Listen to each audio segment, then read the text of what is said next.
Welcome to our Trump Briefing Show. Today, we're diving into some lively news stories from around the globe. First up, in the Florida Everglades, a brand new detention center, nicknamed Alligator Alcatraz, has just opened its gates. Built in just 8 days with a capacity of 3,000 detainees, this facility is a symbol of tough immigration policies, complete with high-tech security and a remote location that's stirring environmental protests. Next, in Hawaii, 3 of the state's top lawmakers are demanding more transparency from the Department of Homeland Security. They're concerned about aggressive immigration arrests, including some pretty invasive searches, and want to be kept in the loop with monthly briefings. The debate highlights the ongoing tension between law enforcement and community trust, with some feeling the tactics are causing chaos and eroding rights. Finally, on the international front, the euro is climbing against the dollar, signaling some economic turbulence for U.S. exporters. Despite efforts to strengthen the dollar with tariffs, investor confidence seems to be shifting to safer assets like the euro and yen. This could mean a bumpy road ahead for American companies that rely on exports, and questions are rising about the dollar's future dominance in global markets. Please continue to watch for more detailed coverage. The New York Times vividly depicts the dramatic and controversial arrival of the first group of immigrants at Florida's Alligator Alcatraz, a newly constructed detention facility deep within the treacherous Everglades.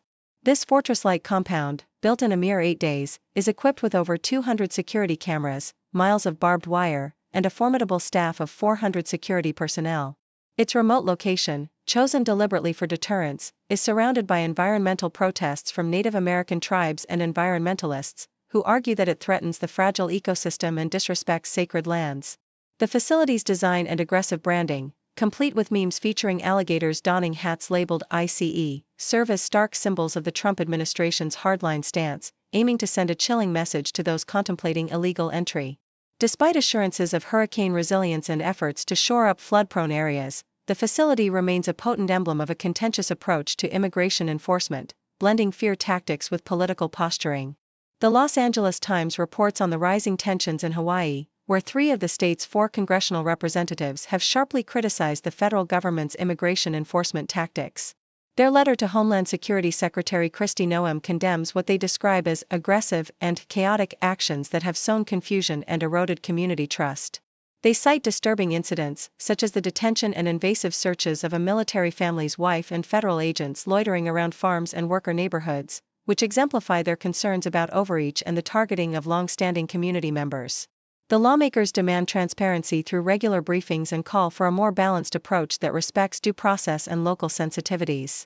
Meanwhile, data reveals that over 236,000 immigrants have been arrested nationwide under the Trump administration, with Hawaii experiencing its share of enforcement actions that threaten to deepen divides and foster resentment within the island community. The Washington Post highlights the compassionate side of the Trump administration's public image through First Lady Melania Trump's visit to Children's National Hospital in Washington. Amidst the political turmoil, she continues the tradition of First Ladies supporting pediatric care, visiting children making arts and crafts for the 4th of July and dedicating the Bunny Mellon Healing Garden, a tranquil rooftop oasis named after a White House garden designer and supporter of the hospital.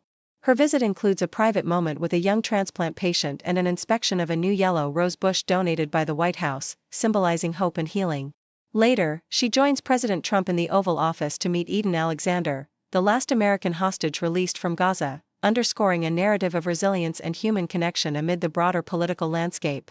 This blend of personal touch and national symbolism underscores the enduring role of First Ladies in fostering community and compassion, even as political debates continue to unfold.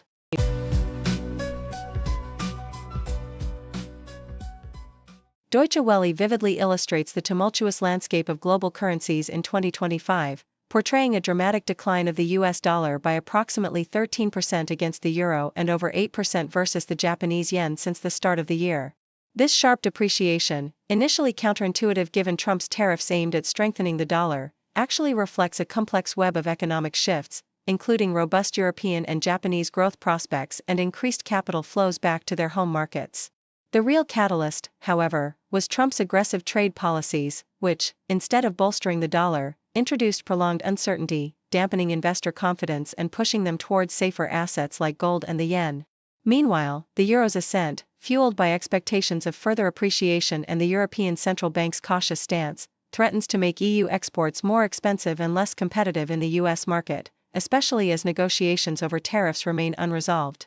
The interconnectedness of these factors underscores the vulnerabilities of the U.S. economy, with rising debt levels and credit rating downgrades further eroding confidence, while the euro's strengthening could eventually prompt the ECB to consider interest rate cuts to prevent the currency from becoming too overvalued.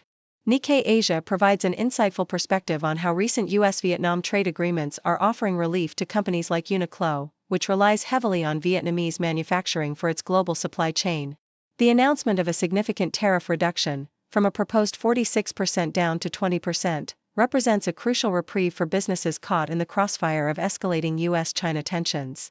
Fast Retailing, Uniqlo's parent company, has diversified its sourcing to Vietnam due to rising labor costs in China, but the impending tariffs threaten to undermine these efforts by increasing costs and squeezing profit margins. The details of the agreement remain opaque, but the anticipated tariff relief is expected to stabilize supply chains for companies like Nintendo and Samsung, which have also shifted production to Vietnam amid global trade uncertainties. Despite the positive outlook, corporations remain cautious, aware that ongoing geopolitical shifts and fluctuating trade policies could still impact their operations, with some like Apple experiencing minimal effects due to their smaller Vietnamese footprint, highlighting the nuanced and strategic nature of global manufacturing networks in a turbulent trade environment. The Independent offers a sobering account of the geopolitical tensions simmering between the U.S. and Russia, focusing on the recent decision by the Pentagon to halt some arms shipments to Ukraine amid escalating Russian assaults. President Trump's scheduled phone call with Vladimir Putin follows this pause, which coincides with a significant Russian air offensive that has drained Ukraine's missile stockpiles and complicated Western support efforts. Trump's stance appears to be shifting. He now emphasizes that Putin must end the war, a stark contrast to earlier rhetoric, and hints at the possibility of additional military aid to Ukraine, contingent on the evolving situation. This development underscores the fragile and unpredictable nature of international diplomacy, where strategic military decisions and high-level dialogues intertwine amidst ongoing conflict.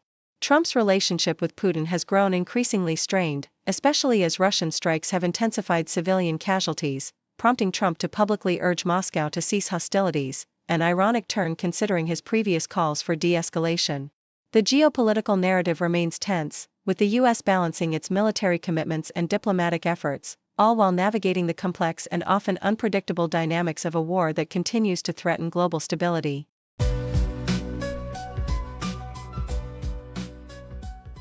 The Independent highlights the economic impact of President Trump's tariffs on American households, particularly those planning to celebrate the 4th of July with a barbecue.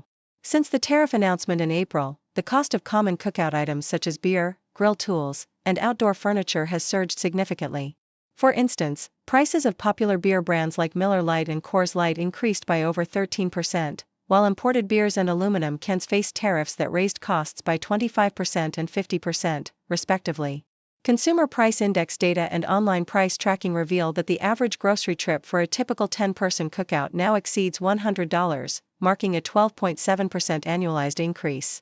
Smaller essentials like sunscreen, disposable utensils, and propane grills also saw notable price hikes, compounded by higher beef prices contributing to the overall rise in barbecue costs. The analysis warns that these tariffs could further strain small and mid-sized businesses, potentially leading to higher consumer prices and economic slowdowns. The Toronto Star reports on the alarming threat to Massachusetts' healthcare safety net amid the Trump administration's ongoing efforts to dismantle the Affordable Care Act, ACA. As Massachusetts, a pioneer in health reform, faces proposed federal legislation that could strip health insurance from up to a quarter of its 400,000 enrollees, advocates fear a return to coverage gaps and increased uninsured rates.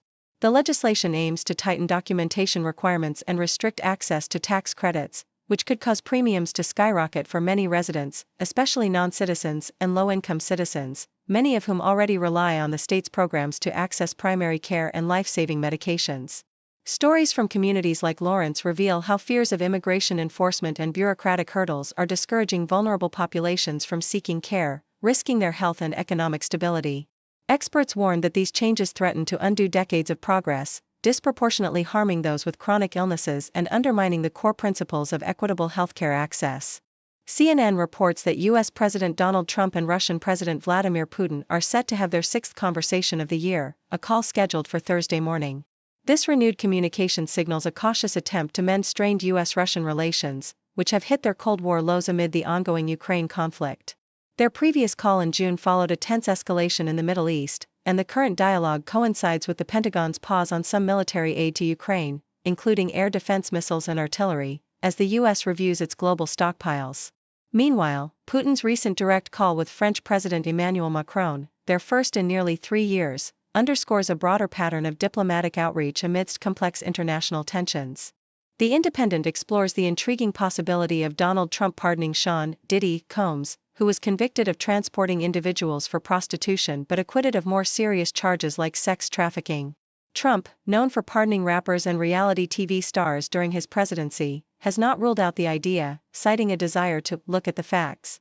The story is complicated by allegations and civil suits against Diddy, as well as political and personal tensions, including comments from his rivals Suge Knight and rapper 50 Cent, who expressed hope that Trump might intervene.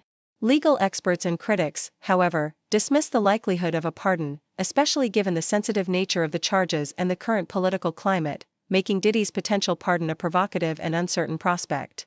Thank you for tuning in. The content above showcases the latest briefing reports and analytical synopses, thoughtfully curated by the 6Do team. These insights stem from a wide array of reputable media outlets, think tanks, government sources, and specialized experts worldwide. We encourage you to explore these sources for a comprehensive perspective. Keep in mind that while the content may not always align with the official standpoint of 6Do Brief, it's not meant to be taken as absolute directives for decision-making. Comprising seasoned media professionals, learned scholars, and accomplished scientists, the 6Do team embodies a trailblazing, fully independent media entity. To customize 6Do Brief to meet your professional needs, you have the option to subscribe to a diverse array of briefings on our website, 6dobrief.com. Regardless of your location, you can conveniently receive 6Do Brief via email. Turn on the TV screen, see the world unseen. China's on the news tonight, history in the spotlight. Scroll through my phone again, find out where to begin. Stories from the east to west, learning from the very best. News in China every day, learning in a fun new way. From the cities to the farms, feel the heartbeat, feel the charm.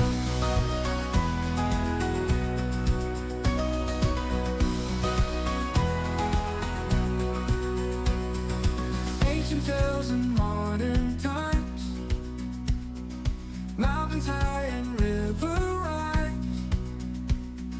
Culture rich in every town, golden driving never down. Every headline a new friend, from beginning to the end, connecting hearts through every word. China's story always heard. News in China every day, learning a fun new way. From the cities to the farms, feel the heartbeat, feel the charm.